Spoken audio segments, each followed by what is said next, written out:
दिन होना चाहिए मंगलवार। कौन सा दिन होना चाहिए? जम के बोलो जरा। मंगलवार का। विवाह शादी में देरी हो रही हो, या कोई नया कार्य चालू कर रहे हो उसमें देरी हो रही हो, या कोई सर्विस के लिए नौकरी के लिए जा रहे हो और वो कार्य नहीं हो रहा हो, तो एक धतूरा, केवल एक धतूरा, उस धतूरे को फोड़कर उसके अंदर का फल निकालकर उस फल को शिवलिंग पर चढ़ाकर एक लोटा जल शंकर भगवान को समर्पित कर आइए। दिन होना चाहिए मंगलवार। कौन सा दिन होना चाहिए? जम के बोलो जरा। मंगलवार का समर्पित करो। उसके बाद में आप विवाह के लिए अगर समर्पित करे हैं तो विवाह में देरी नहीं होगी। व्यवसाय और व्यापार के लिए या नौकरी के लिए समर्पित करे हैं तो उसमें देरी नहीं।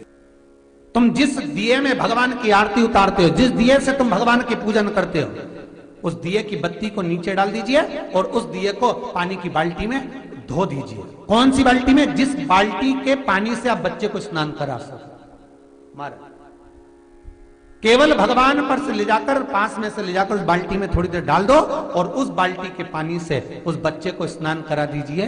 15 से 20 मिनट, आधा घंटा लगेगा, बच्चे का बुखार पूरा उतर जाएगा।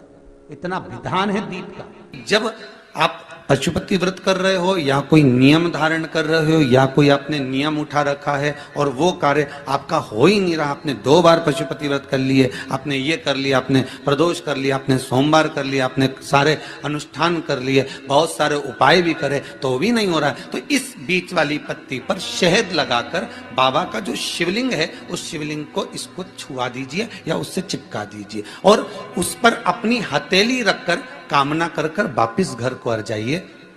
बाबा आपकी वो मुराद शीघ्र 3 महीने के अंदर पूरा कर ही देता है। ये पक्का।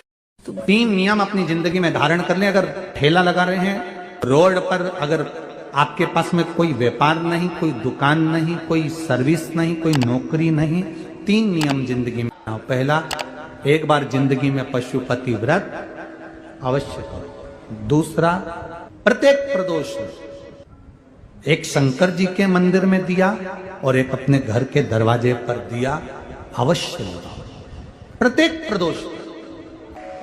और तीसरा नियम बना लो, शिवरात्रि महीने की आती है, हर महीने की शिवरात्रि में शंकर जी के मंदिर पर दिया, बेलपत्री के वृक्ष के नीचे दिया, आंवले के वृक्ष के नीचे दिया और अपने घर के दरवाजे पर दिया।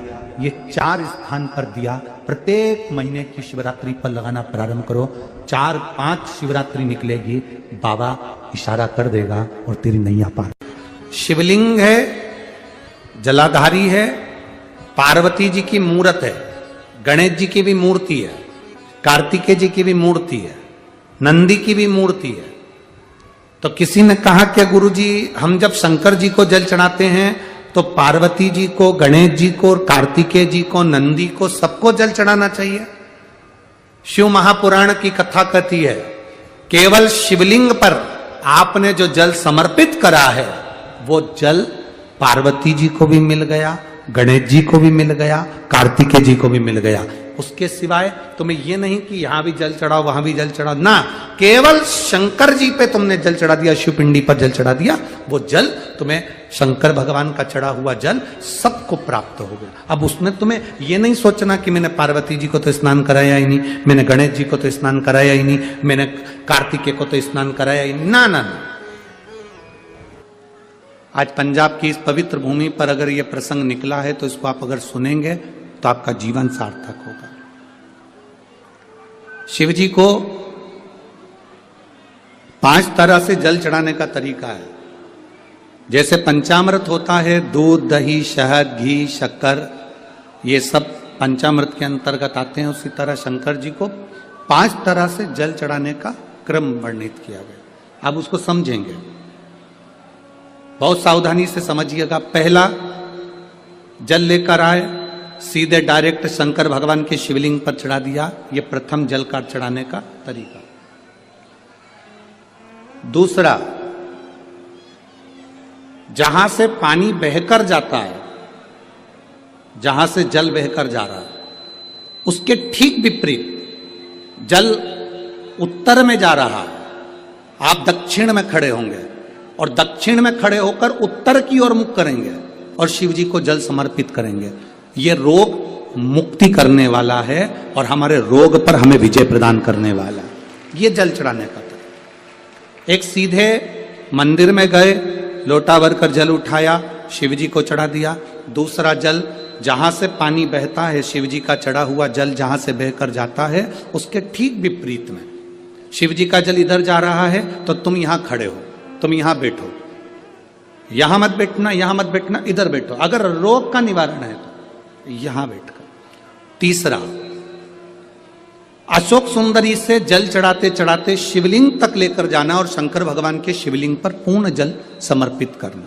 यह तीसरा तरीका, यह कार्य की सिद्धता के लिए। हम जब किसी से आस ना लगाकर परमात्मा से विनती करते हैं तो वो विनती करने का तरीका तीसरा। चौथा, शिव जी पे चढ़ा हुआ जल 5 जगह पर समर्पित करना।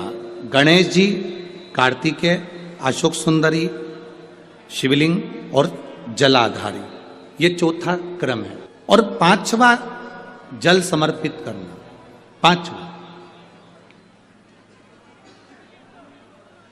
5वें नंबर का जल।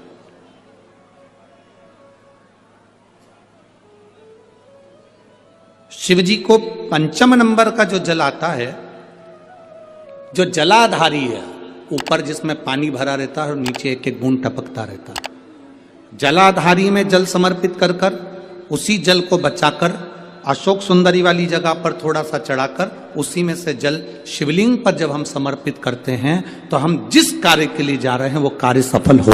धतूरे का जो पुष्प है उसको 2 जगह पर समर्पित किया जाता है। अशोक सुंदरी के स्थान पर जो खिला हुआ भाग है उसको इस तरह से रखते हैं कि शिवलिंग की ओर उसका खिला भाग जाए, और डंडी का भाग इधर गणेश जी, कार्तिकेय जी और 33 कोटि जो देवी देवता हैं उस ओर उसका भाग जाए।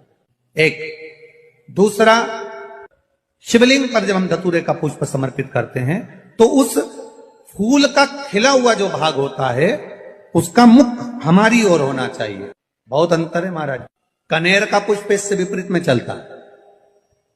कनेर का जो पुष्प होता है उसकी डंडी का मुख हम अपनी ओर रख लेते हैं और खिला हुआ भाग महादेव की ओर कर देते हैं। कहते हैं जिसका व्यापार ना चले, व्यवसाय ना चल रहा हो, बहुत ज्यादा कष्ट में जीवन निकल रहा हो और बहुत ही ज्यादा तकलीफ हो रही हो, तो धतूरे को हल्दी में डुबोकर शंकर भगवान को 12 बजे समर्पित करें।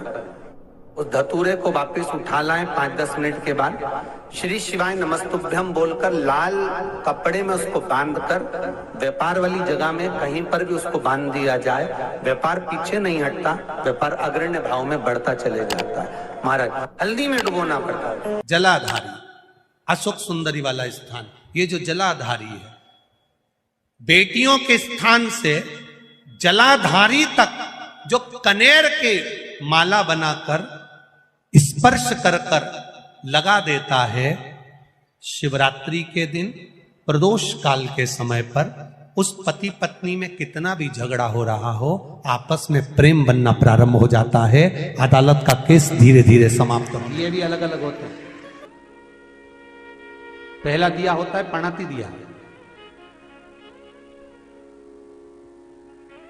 मैं चैनल वालों से कहूंगा, अगर आपके पास में अगर, क्योंकि हमने पहले भी कथा में कहा कि जिस जिस जगह का स्मरण कराएं उस जगह का फोटो भी आप दिखाएंगे तो उसका आनंद कथा सुनने वालों को, ऑनलाइन वालों को मिलेगा। पहला होता है पणती दिया। ये पणती दिया मट्टी का दीप, जिस दीप के अग्रभाग को थोड़ा सा बड़ा कर दिया जाता है, उसको पणती दिया कहते हैं। ये पणती दिया जब भी भगवान के सामने लगाया जाता है तो इस दिए को सम्मुख में जब रखा जाता है तो दिए का जो लोकी मुख होता है वो अपनी ओर होना चाहिए। पणती दिए की जो लो है, बाती है, उसका मुख अपनी ओर होना चाहिए। विष्णु पुराण कहती है अगर इस दिए की बाती भगवान की ओर रहती है तो हमें तपन की अनुभूति होती है, पर इस दिए की बाती जब हमारी ओर होती है तो हमारे शरीर में कोई बड़ी बीमारी आने वाली होती है तो वो कट जाती है, हमारा पणती है। विष्णु पुराण में दूसरा दीप कहा गया है निरंजन दीप। विष्णु पुराण में दूसरे दीप का वर्णन निरंजन दीप। जिस निरंजन दीप में महाराज आपने देखा होगा डमरू जैसी आकृति होती है। अगर चैनल पे कथा देख रहे होगे तो इनके पास में अगर होगा तो अवश्य दिखाएंगे। निरंजन, इस निरंजन दीप में डमरू की आकृति होती है, रखने का भाग और ऊपर का भाग इस तरह से, और ऊपर उसमें दिए लगाए के लिए बाती का स्थान रहता है। किसी किसी में 5 कंगूरे होते हैं, किसी किसी में 6 कंगूरे होते हैं। इसको निरंजन दीप कहते हैं। महाराज विष्णु पुराण के 5वें अंश में लिखा गया निरंजन दीप भगवान के सम्मुख में राइट भाग में लगाया जाता है। भगवान का जो स्थान होता है, भगवान का जो मंदिर होता है, तो भगवान का राइट, आपका होगा लेफ्ट, क्योंकि आप भगवान के सामने बैठोगे तो भगवान का राइट, आपका लेफ्ट। तो आप जब लगाएंगे तो आप लेफ्ट में लगाएंगे, आपका लेफ्ट होगा और भगवान का वो भाग राइट के लाएगा, तो भगवान के सीधे हाथ की ओर लगता है। माना निरंजन, निरंजन दीप कभी भी तेल का नहीं लगता। माना निरंजन दीप कभी भी तेल का नहीं लगेगा। हाँ, यह हो सकता है कि बटी निरंजन जो दीप होता है उसमें तेल डाल सकते हैं। बटी निरंजन दीप जो होता है उसमें कंगूरे नहीं होते। बटी निरंजन दीप केवल गोल होगा, ऊपर से डमरू जैसी आकृति होगी, डमरू जैसा होता है ऊपर से, उसमें कहीं कंगूरे नहीं होते। महाराज अगर आप चैनल पे देख रहे होंगे तो बटी निरंजन दीप का भी वर्णन आपको दिखाया जा रहा होगा। बटी निरंजन जो दीप होता है वो केवल डमरू की आकृति में होता है, उसमें कोई कंगूरे नहीं होते। पर निरंजन जो दीप होता है उसमें कंगूरे होते हैं। तो जो निरंजन दीप होता है उसमें कभी तेल नहीं डाला जाता। निरंजन दीप को हमेशा घृत से ही लगाया जाता है। पर बटी निरंजन जो दीप होता है उसमें आप तेल डाल सकते हो। बटी निरंजन दीप जो लगाएंगे वो तेल का लगा सकते, पर निरंजन में कभी तेल नहीं डाला जाता। क्यों नहीं डालते? विष्णु पुराण कहती है निरंजन दीप के अंदर अगर तेल की बाती लगाया जाता है तो 1 रुपया कमाते हैं, 1.25 रुपये खर्च होगा। घर में 10 लोग भी कमा कर लाएंगे तो पैसा नहीं दिखेगा, घर में रुपया टिकता नहीं है। अर्थात निरंजन दीप में आप तेल की बाती लगा रहे हो, ये सिद्ध हो चुका है। और महाराज बटी निरंजन जो दीप होता है उसके अंदर आप तेल डालकर जला सकते हो। बटी निरंजन जो दीप होता है ये आप किसी भी स्थान पर लगाओगे, सबसे पहले पितृ इससे भाग ग्रहण करते हैं, देवता को देते हैं, देवता उससे भाग ग्रहण कर कर कुबेर को प्रदान करते हैं, कुबेर उससे भाग लेकर शिव को प्रदान करता है। भगवान शंकर बटु भैरव को कहकर घर का उद्धार करते, इसीलिए उसको कहते बटी निरंजन। इसमें कंगूरे नहीं होते। वहां बटी